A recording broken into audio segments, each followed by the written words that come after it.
Alors, bonjour, je m'appelle Mayala Dabo, j'ai 16 ans, je suis élève en première S et je viens de l'école Châteauneuf de Galore qui se trouve dans la Drôme, l'école de filles. Alors aujourd'hui, si je réussis à vous captiver, alors je pourrais espérer avoir vos yeux tournés vers moi. Les yeux étant le reflet de l'âme, je pourrais alors communiquer avec celle-ci pour quelques minutes. Et rien que pour cela, je vous remercie. Il faut donc savoir ce que l'on veut, avoir le courage de le dire et l'énergie de le faire. Cette citation de Georges Clemenceau est le corps de l'univers dans lequel je souhaite nous immerger aujourd'hui. J'ai décidé de commencer par un poème, car selon moi, le mets favori de l'âme est la poésie. J'ai donc rêvé cette nuit même que l'homme se meurt lentement, car de son cœur il n'entend que de simples battements. Et entre deux bombardements, une douce symphonie s'écoule entre les cris et n'est entendue que par les rares élus, la vie. L'homme de mon poème meurt dès le début de l'histoire. En effet, la vie est un combat et il n'a pas su l'emporter. Il était trop inexpérimenté, son bouclier n'était pas assez solide et son arme s'est tout simplement retournée contre lui. Car oui, je vous le dis aujourd'hui, la vie est un combat dans lequel nous sommes plongés dès la naissance. La naissance, le cours de la vie, la mort sont contenus l'un dans l'autre. Nous naissons, nous mourrons, ce n'est qu'une question de quand. Mais heureusement, à chaque combat, il existe un plan de guerre destiné à nous faire triompher. Une sorte de fil d'espoir, car au final, c'est l'espoir qui fait vivre. Et en allant combattre, l'homme n'a pas suivi le plan de guerre.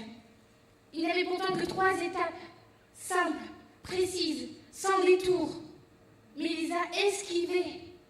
Ou peut-être ne savait-il pas qu'elles existaient. Peut-être a-t-il vécu toute sa vie dans l'ignorance. Mais voici qu'un jour, en levant les yeux au ciel, l'homme voit cette phrase inscrite en blanc immaculé. « Il faut que tu saches ce que tu veux. » L'homme est alors frappé par cette révélation, car il se le demande enfin. Savais-je ce que je voulais? Savais-je de quel savoir je devais m'armer? Et alors, assailli par toutes ces questions, une autre encore plus accablante lui vient à l'esprit. Comment savoir ce que je veux? Nous allons quitter cet univers quelques instants et je vais vous demander de m'accompagner chez un magicien qui, lui, a trouvé la réponse à cette question. Pour cela, nous allons faire un bond en arrière. Nous sommes désormais dans les années 1900 et j'ai l'honneur de vous présenter Walt Disney. Cet individu a bercé mon enfance et n'a pas cessé de me répéter cette phrase qui, jusqu'à ce jour, est inscrite dans mon corps. Écoute ton cœur. Certains, je le vois bien, sont sceptiques, oui. D'autres, n'y croient tout simplement pas. Il manque ton cœur, cette chose primordiale pour se faire une place dans le monde actuel. La parole. Mais j'ai une révélation à vous faire. Le cœur, il parle. Il s'exprime. Il communique avec nous, et cela tous les jours. Cependant, la plupart d'entre nous ont la mauvaise habitude de le mettre en mode silencieux. Ne lui donnons même pas l'occasion de vibrer. Et c'est pourquoi nous perdons toutes ces belles informations qu'il rêve tant de nous donner. Le cœur agit aussi comme un filtre. Et lorsque nous ne l'utilisons pas, nous risquons de devenir l'un de ces esprits pleinement remplis d'idées vides. Et alors, à ce moment-là, l'homme se meurt lentement, car de son cœur, il n'entend que de simples battements. Vous savez, l'homme, toute sa vie, a été timoré. Le regard des autres l'effrayait. Et parler en public, en portant sa voix, comme je le fais aujourd'hui, était pour lui une tâche très difficile. Il avait tout simplement peur, car il savait que la vie est un combat dans lequel il faut dire ce que l'on pense pour se faire accepter, un combat dans lequel lequel il faut regarder les gens droit dans les yeux pour ne pas se faire piétiner. Un combat dans lequel il faut savoir ce que l'on veut et avoir le courage de le dire. L'homme, en se tournant enfin vers son cœur, a compris une chose essentielle. Il souhaitait changer le cours de l'histoire. Il souhaitait vivre. Et ainsi, il eut le pouvoir de surmonter sa peur. Car le courage n'est pas l'absence de peur, mais justement cette capacité à la surmonter. Surmonter ne veut certainement pas dire éviter, mais aller au-delà. Et aller au-delà n'est pas une chose facile. Mais c'est qu'ainsi, rappelez-vous mon poème, que l'on peut entendre cette douce symphonie qui s'écoule entre les cris. C'est qu'ainsi que l'on peut devenir l'un de ces rares élus qui l'auront entendu. Je parle bien évidemment de la vie. Le jour de son anniversaire, l'homme reçoit une lettre. 3 phrases y sont écrites. Ton bouclier est solide désormais, et ton épée est forgée. Il est l'heure d'être fort maintenant. Cette lettre est signée Madame Énergie. Mais quittons cet univers et rentrons dans le mien. Je vais vous raconter cette anecdote. Quand j'étais à l'école primaire, mes camarades de classe s'amusaient à me répéter cette phrase. Mayala, as-tu escaladé l'Himalaya aujourd'hui? Cela les faisait rire. Moi, je ne riais pas. Cependant, il y a quelques jours, cette même phrase m'a causé des fous rires, à tel point que j'en avais mal au ventre. Et je ne riais pas parce que je trouvais cela enfin drôle. Je riais parce que désormais cette phrase illumine mes journées. Oui, chaque jour j'escalade l'Himalaya.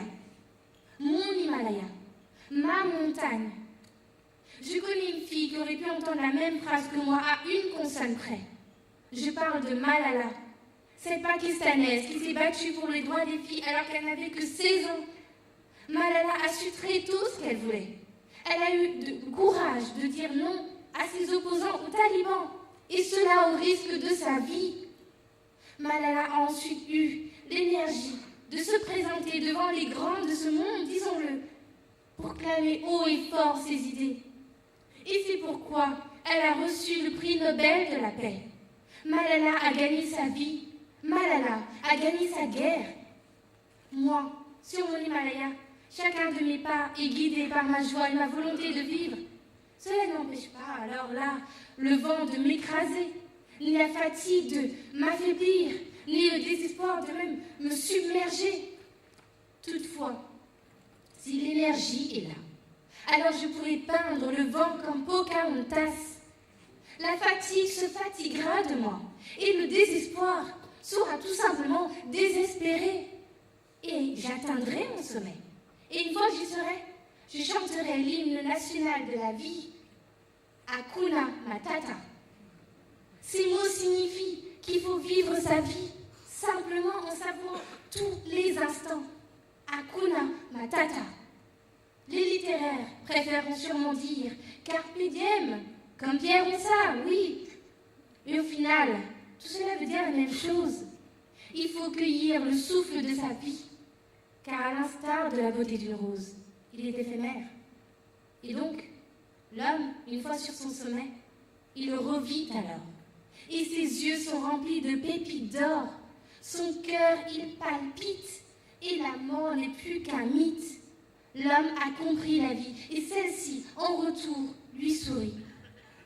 Georges Clemenceau nous a livré ici son plan de guerre, mais aussi une très belle ordonnance, car il a guéri l'homme de mon histoire. Il m'a permis aujourd'hui de mener mon combat à bien. Oui, aujourd'hui, j'ai su ce que je voulais, être ici. J'ai eu le courage de me le dire, et j'ai le courage de vous le dire. Et enfin, j'ai eu l'énergie de me présenter devant vous. Oui, aujourd'hui, la vie n'est plus qu'un chemin parsemé de fleurs et de petits cailloux blancs visibles à ceux qui lui ouvrent leur cœur.